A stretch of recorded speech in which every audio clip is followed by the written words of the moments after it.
Tax से जुड़े हर उलझनों को दूर करने के लिए लेकर हम हाजिर हैं आपका पसंदीदा शो टैक्स गुरु, जहां हम नियमों के दायरे में रहकर टैक्स बचाने के एक से बढ़कर एक तरीके आपको बताते हैं। नमस्कार, मैं हूं लक्ष्मण राय और हमारे साथ इस बार होंगे जानी मानी टैक्स एक्सपर्ट गौरी चड्ढा। गौरी, इस बार चूंकि अब कई लोगों ने इनकम टैक्स रिटर्न फाइल कर दिया है, तो मुझे लगता है सबसे ज्यादा निगाहें अब किस बात पर टिकी रहती है फाइल करने के बाद? बिल्कुल, रिफंड कब आएगा? रिफंड कब आएगा? तो बिल्कुल, अगर आपको अब तक नहीं रिफंड आया है तो हम शो में बताएं कि इसके लिए क्या कुछ खास करने की जरूरत है।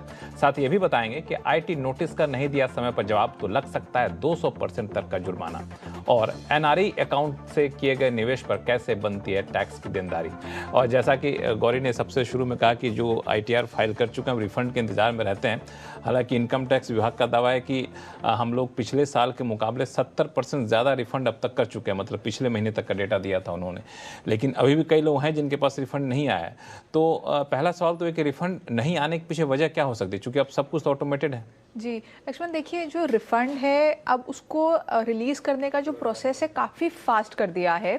देखा गया है कि 30 डेज से 45 डेज़ के बीच में, या कई लोगों का तो 4-5 दिन में भी रिफ़ंड आ जाता है। तो बहुत जल्दी रिफ़ंड आ जाता है अब पिछले सालों के मुकाबले अगर हम देखें तो। अगर आपका रिफ़ंड नहीं आया है तो कुछ कारण हो सकते हैं। सबसे पहला कारण तो ये हो सकता है कि आपकी रिटर्न प्रोसेस ही नहीं हुई है उसका, क्योंकि आपने रिटर्न को वेरीफाई नहीं किया है।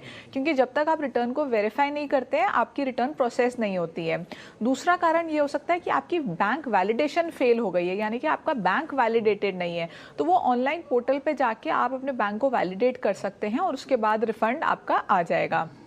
तीसरा कारण ये हो सकता है कि रिफंड ना देके गवर्नमेंट ने ये बोला है कि आपको हम रिफंड नहीं दे रहे, या जबकि हम आपके ऊपर डिमांड रेज कर रहे हैं, क्योंकि आपने जो अपनी रिटर्न दी है, अपनी रिटर्न जो जमा की है उसके हिसाब से हमारे पास डेटा है उसके हिसाब से आपका डिमांड बनती है। और अगर ऐसा भी हो सकता है कि पिछले कुछ सालों की डिमांड आपकी अनपेड थी जो आपने पे नहीं की, इस साल का रिफंड बन रहा था, तो जो डिपार्टमेंट है उसने इस साल के रिफंड को पिछले सालों की डिमांड से एडजस्ट कर दिया और आपका इस साल का रिफंड नहीं आया।